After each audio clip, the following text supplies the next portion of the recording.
सुमेधा की आंख जैसे ही खुली वो चौंक कर उठ बैठी। उसका सिर अब भी घूम रहा था और पूरे शरीर में भयंकर किस्म का दर्द भी हो रहा था। उसने चारों ओर नजर घुमाकर देखा तो वो एक अंधेरी कोठरी में थी जहां घनघोर अंधेरा पसरा हुआ था और भयंकर शांति छाई थी। साफ साफ कुछ नजर नहीं आ रहा था। उसने उठना चाहा तो एक बड़ी पीड़ा की लहर उसकी टांगों में फैल गई और वो दोबारा दर्द से कराहते हुए लेट गई। उसकी आंखों के आगे पिछला घटनाक्रम घूमने लगा। सुमेधा एक अनाथ लड़की थी। उसके माँ बाप उसके बचपन में ही गुजर चुके थे। उसे उसके चाचा चाची ने पाला था। वो उसको अपने बच्चे की तरह प्यार करते थे और उसकी हर इच्छा पूरी करते थे।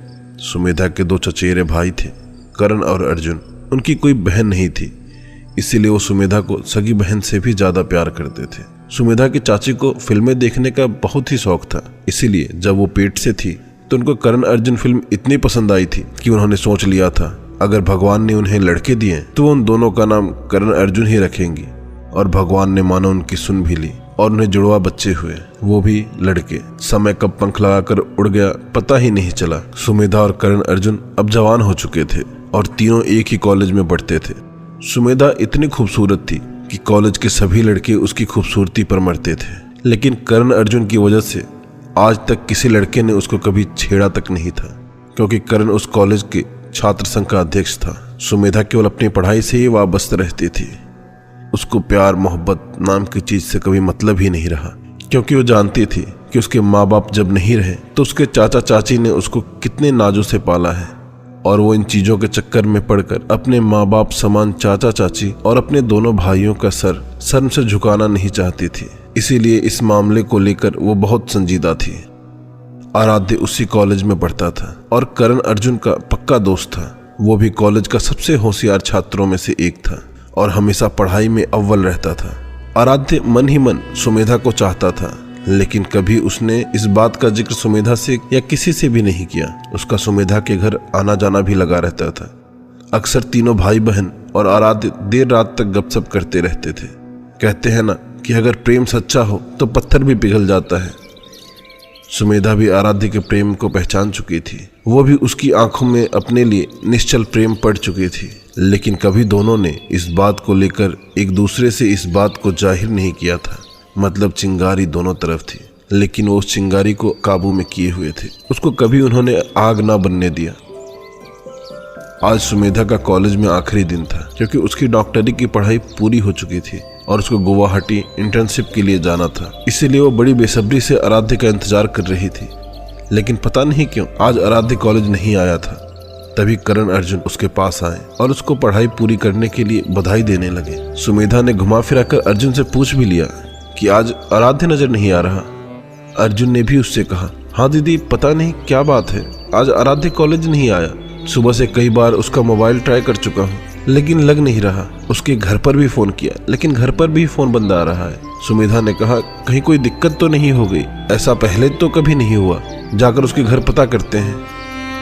करण बोला, दीदी मैंने 2 लड़के पता लगाने के लिए भेजे हैं, आप ये सब छोड़ो, चलिए आपको डीन सर और बाकी स्टाफ के लोग बुला रहे हैं। सुमेधा बेमन से चल दी। पता नहीं क्यों उसको आज आराध्य की याद ज्यादा ही आ रही थी और एक अजीब सी घबराहट भी फील हो रही थी। शायद ये सब बिछड़ने के कारण था, वो भी 6 महीने के लिए। सुमेधा का डीन सर और बाकी स्टाफ ने काफी गुणगान किया और उसको तमाम तोहफे भी मिले। सबने उसे बेस्ट ऑफ लक कहकर उसके उज्जवल भविष्य की कामना की। ठाक ठाक की अति आवाज ने उसकी चेतना भंग कर दी। उसकी अवचेतन मन पर चल रही अतीत की फिल्म को स्थिर कर दिया। वो एक झटके से उठकर बैठ गई और ध्यान से उस आवाज को सुनने लगी। वो आवाज उसी कोठरी के छत से आ रही थी, जैसे कोई लोहे के जूते पहने चल रहा हो। कुछ पलों तक वो आवाज आती रही, फिर अचानक आवाज आनी बंद हो गई। सुमेधा की सांस जैसे हलक में अटकी थी, वो आवाज के बंद होते ही वापिस उदर में समा गई। उसने एक लंबी गहरी सांस ली और दोबारा फिर से उस जगह का अवलोकन करने लगी। ज्यादा देर अंधेरे में रहने के कारण उसकी आंखें अब अंधेरे में भी देखने की अभ्यस्त हो चुकी थी। उसने चारों ओर निगाह दौड़ाई। एक काफी पुराना खंडहर हो चुका कमरा था, जहां जगह जगह पर जाले लगे हुए थे, जिसका लिंटर जगह जगह से उखड़ा हुआ था।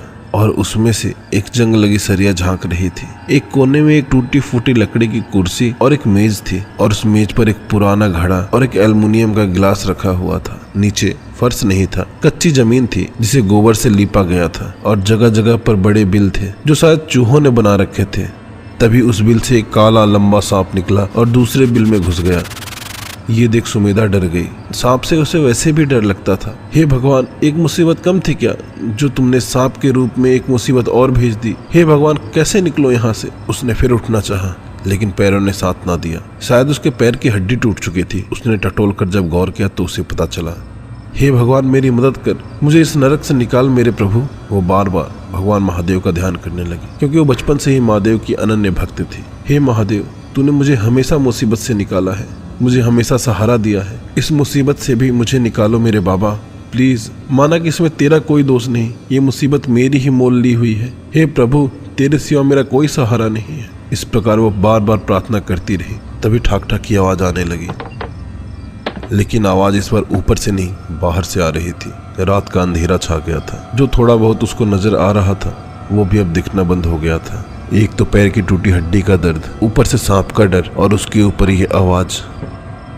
वो ध्यान से आवाज को सुनने लगी कि किस दिशा से आवाज का आगमन हो रहा है, लेकिन वो अनुमान न लगा पाई क्योंकि आवाज कभी इधर से आने लगती, कभी उधर से आने लगती, कभी ऊपर से, कभी नीचे से, और कभी उसे ऐसा लगता कि आवाज उसी कोठरी के अंदर से आ रही है।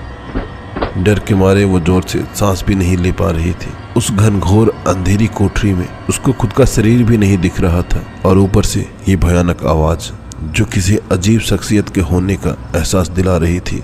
तभी वो आवाज एकदम से बंद हो गई।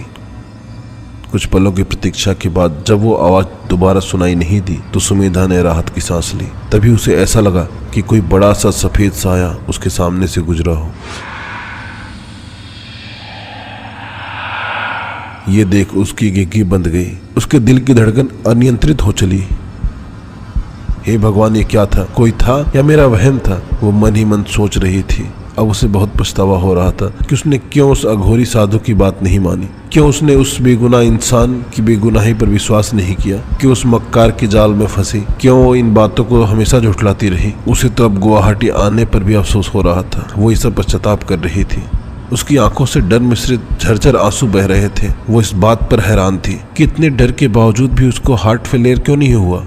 ये सब भयानक घटनाएं घटने पर तो अच्छे से अच्छा इंसान देखकर महसूस कर मर जाता, लेकिन उसका दिल इतना तो मजबूत कभी नहीं रहा जो उसे कुछ नहीं हुआ। ये भयानक घटनाएं देखने से बेहतर है कि उसका हार्ट फेल हो जाए। कम से कम थोड़ा थोड़ा डर कर मरने से अच्छा है कि एकदम से ही मर जाए।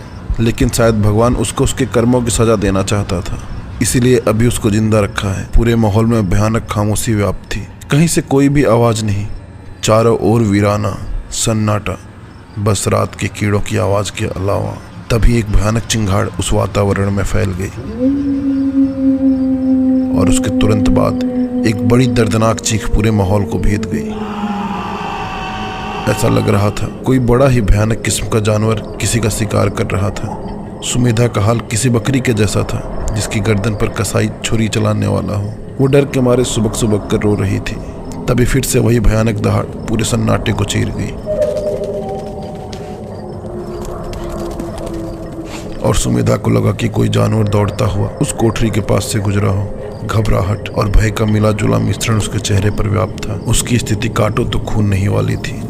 फिर से वहां ऐसी शांति छा गई मानो कुछ हुआ ही ना हो। सुमेधा ने घुटनों में सर छुपा लिया और रोने लगी और सोचने लगी कि वो चीख किसकी थी। कितनी दर्दनाक और खौफ से भरी और वो डरावनी दहाड़ किस जानवर की थी? शेर नहीं, शेर की दहाड़ ऐसी नहीं होती। किसी भी जानवर की दहाड़ ऐसी नहीं होती। तो फिर वो था क्या? सोचते सोचते जैसे ही उसने अपना चेहरा ऊपर उठाया उसकी चीख निकल गई। एक सफेद साया उसके सामने खड़ा उसे घूर रहा था, जिसका चेहरा नहीं था, बस लाल लाल आंखें थी जो उसे ही देख रही थी। सुमेधा का डर के मारे बुरा हाल हो गया। वो बराबर चीख मार रही थी। वो लाल आंखें उसकी नजदीक आती जा रही थी। वो उठकर भागना चाहती थी, लेकिन जैसे उसका पूरा जिस्म अकड़ गया हो, इसलिए वो चाहकर भी न उठ पाई और भय की अधिकता के कारण बेहोश हो गई।